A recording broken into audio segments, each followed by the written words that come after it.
19 days into a historic strike, ONA represented nurses hosted a solidarity rally. The latest on the nurses' strike at Providence. Plus, an Eagle Point business is closing, as are many in the Rogue Valley. We'll take a closer look at the closure and what the business owners are saying. And we're no stranger to this very cold morning, very similar to yesterday, waking up with bitter temperatures, but those bright and sunny skies will warm us up for a mild afternoon. We'll take a closer look coming up in our forecast. Live, local, late breaking. This is NewsWatch 12 this morning.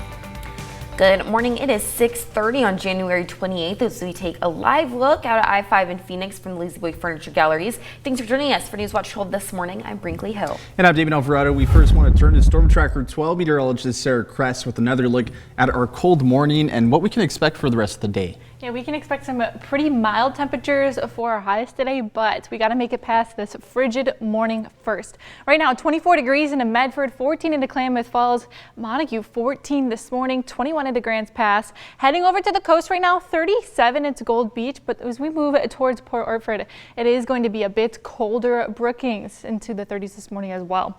But taking a look at the I-5 right now, we are dry, but we aren't seeing fog this morning.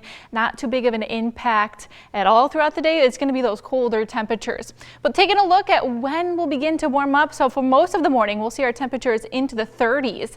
And then by the time we head into the afternoon, we'll make it up into the 50s. Some areas pushing the 60s today as we're into the Rogue Valley. Then we'll cool off rather quickly again heading into the overnight hours. But a closer look at your highs for the day. Brookings a high of 55, Klamath Falls 48, into Northern California, Wairika high of 50. As we're heading over into Western Siskiyou County, you can expect some warmer temperatures as well. Now, we are expecting this pattern to continue for the next few days, but rain is on the way back in. We'll talk more about this coming up. Today is day 19 of the strike as the historic nurses strike across Oregon continues. The union solidarity rally was put on by striking nurses at Providence Medford Medical Center.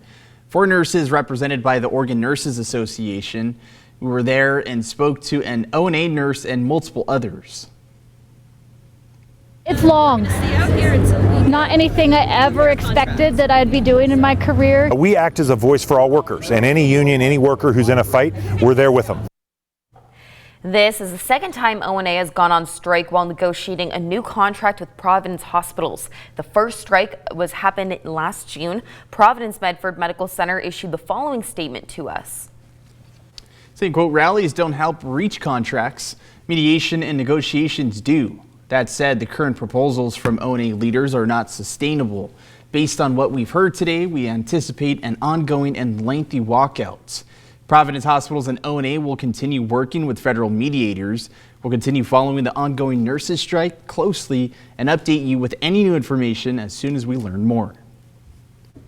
Onto a crime alert. Police have captured an inmate that escaped from a work crew in Lakeview. Donald Jones now back in custody this morning after escaping yesterday morning. Jones was taken in by California Highway Patrol yesterday afternoon in Humboldt County. Donald Jones walked away from his work crew. Jones has been in custody since June 2024 for attempting to elude a police vehicle and unauthorized use of vehicle in Coos County.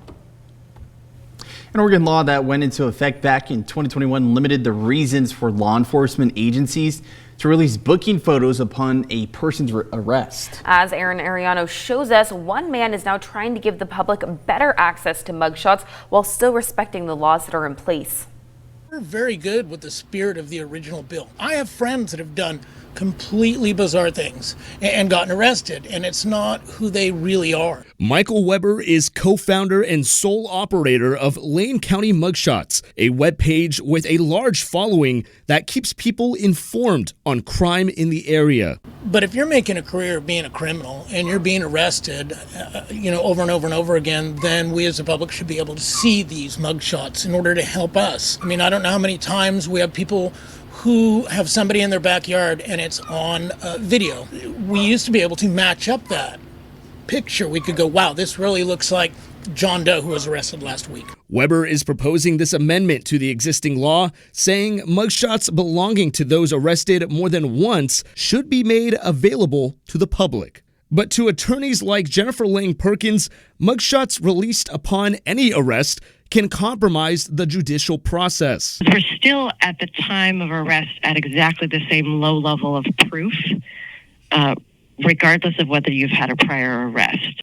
Having a prior record, that's information that's not allowed into a court of law to be considered by a jury as evidence for anything. It's actually not relevant to determine if you were in fact guilty of this new crime. She says any mugshots released for simply an arrest causes the public to rush to judgment, saying the court of public opinion should not have any sway on the judicial process. Meanwhile, Weber is working to get senators and law enforcement officials on board with his idea. Reporting in Eugene, I'm Aaron Ariano.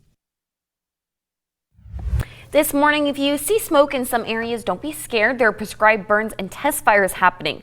The purpose of a test fire is to check in with current conditions to make sure that prescribed burns can meet their goals. This is to help safeguard communities and ecosystems in our region.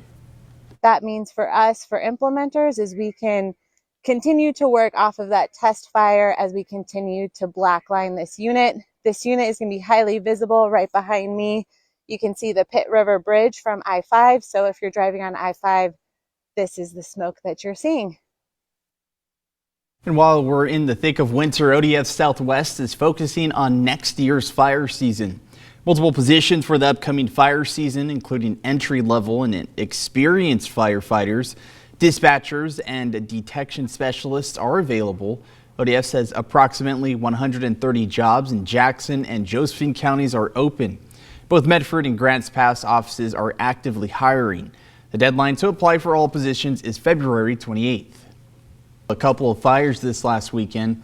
From a fire at an attic and another at a home, both fires were put out quickly. Medford Fire is saying to keep your bedroom door closed while you sleep at night, as closed doors can help slow the spread of smoke and give you more time to evacuate. And make sure to have working smoke alarms as well. There were no injuries reported at either fires. Another small business in Jackson County is shutting its doors. J&J Dollar Plus store in Eagle Point says costs and competitions are just too high.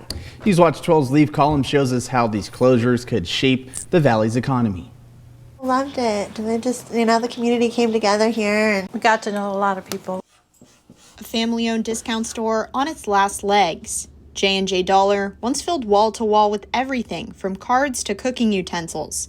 Now it's preparing to close its doors Friday. If anybody came in and they wanted something special or specific, we'd always try to find it for them and have it available. The store, owned by the Baker family, with mother and daughter Jeannie and Jennifer striving to keep everything under $10. But that's made it a challenge to stay open. We're just in so much debt right now that we can't do anything. We've got to try to get rid of all the excess inventory that we do have, shelvings and wall units to find somebody to get. Have a good day.